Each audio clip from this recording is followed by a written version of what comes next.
Quelle fiscalité pour un contrat d'assurance vie?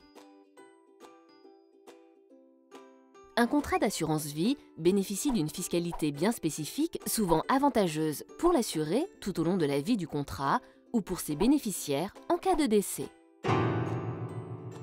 Pour l'assuré, en ce qui concerne l'impôt sur le revenu, la fiscalité de l'assurance vie est avantageuse en cas de retrait.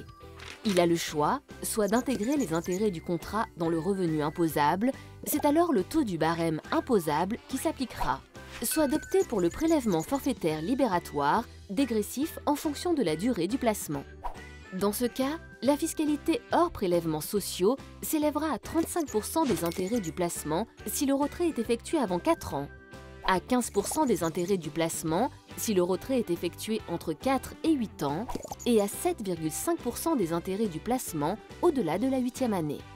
L'assuré bénéficie de plus d'un abattement fiscal annuel de 4 600 € sur ces mêmes intérêts s'il est célibataire et d'un abattement fiscal de 9 200 € s'il est marié ou pacsé soumis à imposition commune.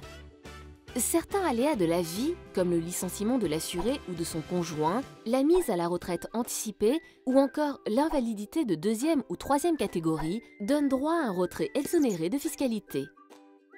Au moment du décès, si les sommes ont été investies avant votre 70e anniversaire, non seulement les capitaux décès ne rentreront pas dans la succession, mais chaque bénéficiaire du contrat pourra jouir d'un abattement sur les capitaux décès à hauteur de 152 500 €. Au-delà de 152 500 € et jusqu'à 852 500 €, les capitaux décès seront taxés à 20% et au-delà, ils seront taxés à 31,25%. En revanche, pour les sommes investies sur votre contrat après votre 70e anniversaire, le ou les bénéficiaires partageront un abattement de 30 500 €. Au-delà, les sommes investies seront soumises aux droits de succession, mais pas les intérêts générés par le contrat qui sont exonérés. Enfin, dans le cas où les conjoints mariés ou partenaires pacsés sont les bénéficiaires désignés, ils seront exonérés en totalité de droits de succession et percevront les capitaux décès en toute franchise d'impôt. Concernant les prélèvements sociaux, les contrats d'assurance vie sont soumis au taux en vigueur de 15,5%. Pour les supports en fonds euros, les prélèvements sociaux sont acquittés sur les intérêts chaque année au taux en vigueur, ainsi que lors du retrait total ou lors du décès. Pour les supports en unités de compte, ils sont acquittés sur les intérêts au moment du retrait au taux en vigueur et lors du décès.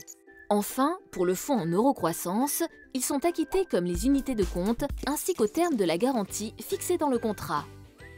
Bien maîtriser la fiscalité de l'assurance vie, c'est donc s'assurer de profiter au mieux de l'argent investi tout au long de sa vie. Mais c'est aussi préserver son patrimoine financier pour ceux et celles qui vous sont chers.